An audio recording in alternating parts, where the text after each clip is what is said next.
सर्दी का मौसम बढ़ गया था। बर्फबारी होनी भी शुरू हो गई थी। सभी पंछी अपने अपने घर को गर्म रखने के लिए लकड़ियां जमा कर रहे थे। रात भी हो जाती है। टुनटुनी चिड़िया अपनी बेटी के साथ अपने घर में थी।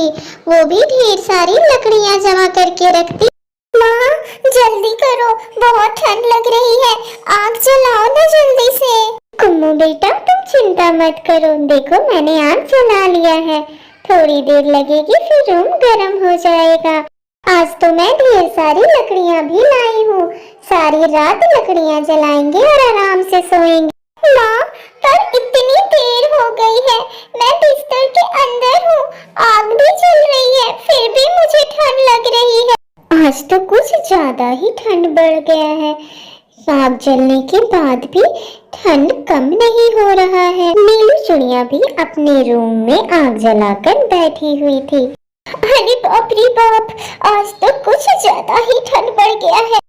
कालू था तो कामचोर कौवा, लेकिन अपनी बीवी के डर से उसने भी ढेर सारी लकड़ियां जमा कर रखी थी। कालू जी, उठेंगे या सोते ही रहेंगे? मुझे ठंड लग रही है, आप कुछ कीजिए। देखिए ठंड बढ़ गई है। मेरी प्यारी गौरी, क्या हुआ? देखो, मैंने आपके लिए कितनी सारी लकड़ियां जमा कर रखी है। इसे जलाइए और ठंड का आनंद लीजिए। ठंड का आनंद लूं? मैं यहाँ ठंड से कांप रही हूँ। इतनी सारी लकड़ियां जलाई हूँ, फिर भी ठंड लगी रही है। जंगल में इतना ज्यादा ठंड बढ़ गया था कि लकड़ियां जलाने के बाद भी ठंड नहीं जा रही थी। सुबह हो जाती है, फिर से सभी पंछी अपने काम पे लग जाते हैं। लकड़ियां ढेर सारी जमा कर रखते हैं, लेकिन गौरी और कालू दोनों छत पे आराम से लेटे हुए थे, क्योंकि धूप बहुत अच्छी निकली थी। दोनों रात की नींद सुबह में पूरी कर रहे थे। भोलू चिड़ा, लकड़ियां जमा कर रहे हो? कल रात बहुत ज्यादा ठंड था। मैंने ढेर सारी लकड़ियां जला के रखा था, फिर भी मुझे ठंड लग रही थी। मुझे नहीं लगता कि इन लकड़ियों से काम बनने वाला है। अब आप ही कुछ उपाय बताइए सफेदी चाचा। इस ठंड ने तो जान ले रखी है। मैं रात भर सो नहीं पाया।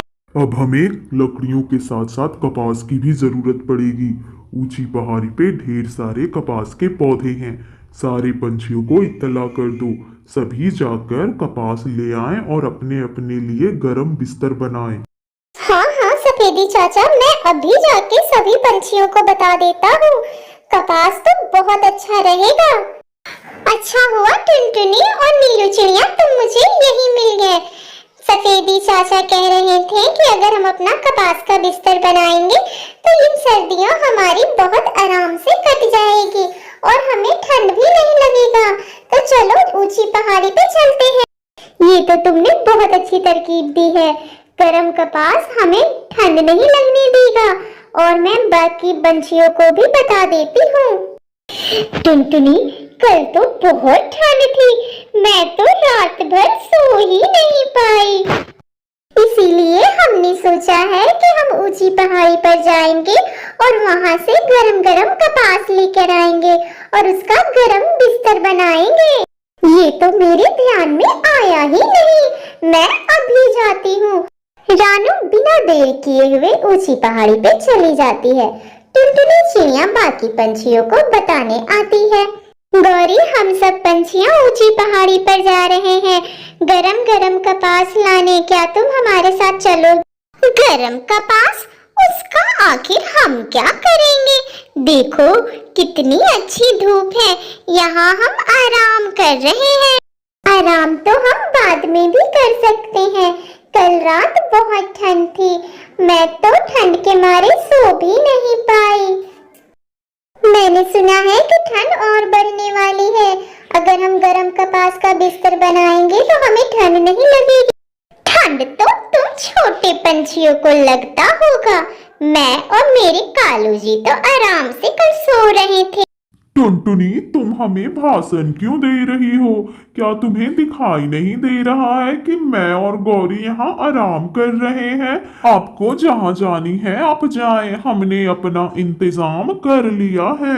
कालू, इस बार सभी को पता है कि इस बार ठंड का कहर गिरने वाला है।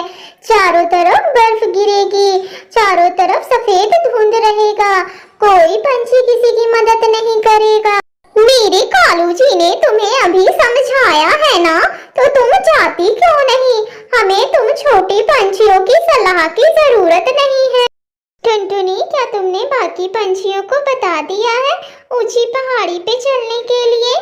मैंने तो सभी पंछियों को बता दिया है, लेकिन कालू और गौरी जाने को मना कर रहे हैं। हमें क्या, वो खुद अपना समझेंगे। मीनू चिड़िया अपने लिए ढेर सारे कपास जमा कर लेती है। बाकी पंछियां भी, टुनटुनी और रानू चिड़िया भी अपने लिए कपास जमा करते हैं। शाम हो जाती है। टुनटुनी चिड़िया अपने घर में लकड़ियां जलाती है और गरम कपास का बिस्तर बनाती है। माँ, ये गरम कपास तो मुझे जरा भी ठंड नहीं लगने दे रहा है। यह गरम कपास तो कितना अच्छा है, मुझे जरा भी ठंड नहीं लग रही। पर मैं यह सोच के हैरान हूँ कि कालू और गौरी ये ठंड में कैसे रहेंगे, कहीं वो मर ना जाए। अब यह ठंड बहुत आराम से कट जाएगी। अब तो मुझे ठंड का आनंद आ रहा। सभी पंछियां अपने अपने घोंसले में गरम कपास के अंदर आराम से सो रहे थे, लेकिन कालू और गौरी को नींद नहीं आ रही थी। कालू जी, ओ कालू जी, अब मुझसे बर्दाश्त नहीं हो रहा ये ठंड, मुझे मदद चाहिए। गौरी, कल जब टुनटुनी हमें कह रही थी कपास लाने को तो तुम्ही ने मना कर दिया।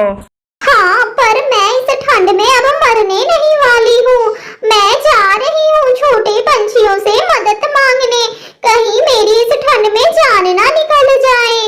कालू और गौरी टुनटुनी के घर आधी रात को जाते हैं। टुनटुनी दरवाजा खोलती है और उन्हें अंदर बुला लेती है।